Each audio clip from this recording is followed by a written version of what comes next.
Today, Saturday, October 25th in Long Beach. Brings us to Super Street after dark.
On the top. I haven't seen that put into use in a while.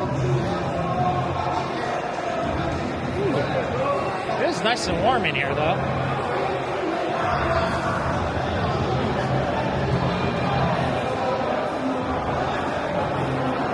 Hey Nads.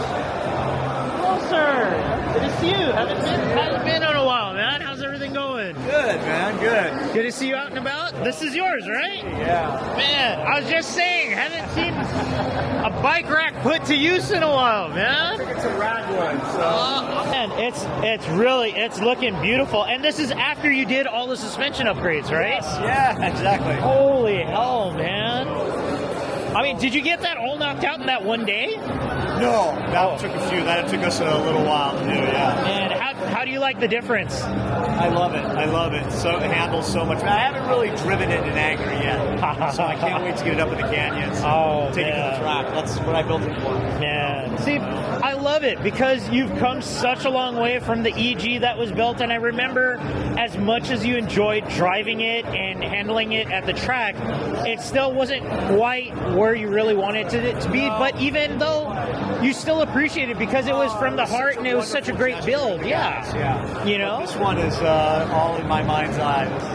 I love it because this is exactly what you wanted to put together. Yeah, it's a golden era 2000s version, V16, Civic Type R kind of clone, AC delete, power steering delete, interior and rear delete, just like the way they did it in the early 2000s. Yeah.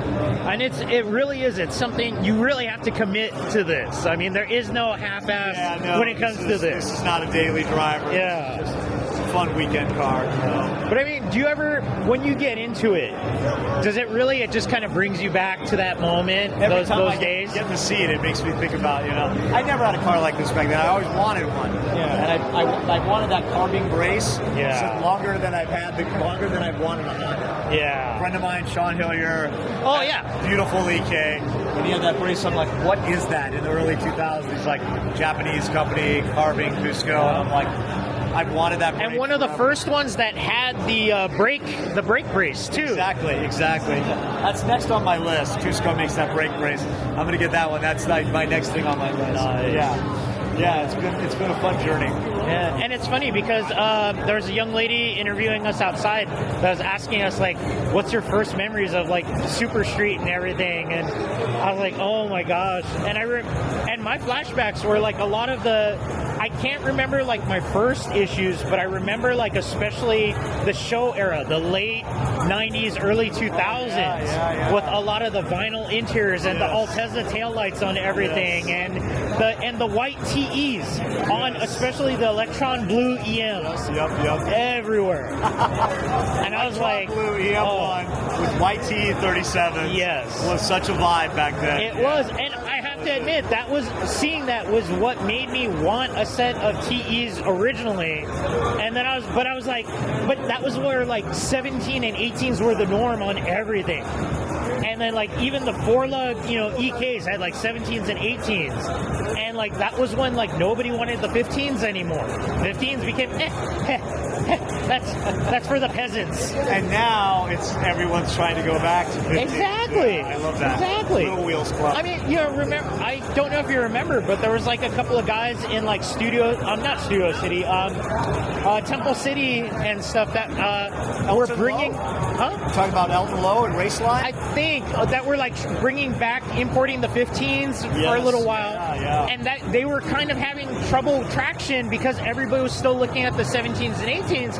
And like, no, you're not going to be able to do the 15s. Super ahead of the game. Yeah, and those were the guys I was able to find like all the SSR center caps and everything. And I'm like, dude, you should have no problem. They're like, dude, we can't find the guys like you that still love these wheels. I had in the mid 2000s, I had a DC5 Type S on 18-inch CE28Ns, and I look at it now, and it feels like a donk. Like the side skirts are so high, and I'm like, I put too much wheel on it. But I got the 18s to clear. I wanted these AP Racing brakes. So I had the AP Racing big brakes, and it was like a touring car look, though. Yeah. It was like a 225, 45 on it. Well, I had a friend that worked for Edelbrock, and he was one of the guys that prototyped the Edelbrock turbo kit for the Civics. Roger Horn. Oh yeah. And he had the coupe, and he had the big 17 or 18s to clear the bare brakes. Yep. And it was like, but at the time it was like, it was one of those trade-offs. You had to run the big wheels to clear the big brakes. But then when you saw the 17s or 18s on the puny 14s, I was like, exactly. Okay. Well, man, I don't want to take up too much of your time, but always good talking to you, man. Take care. Thank you.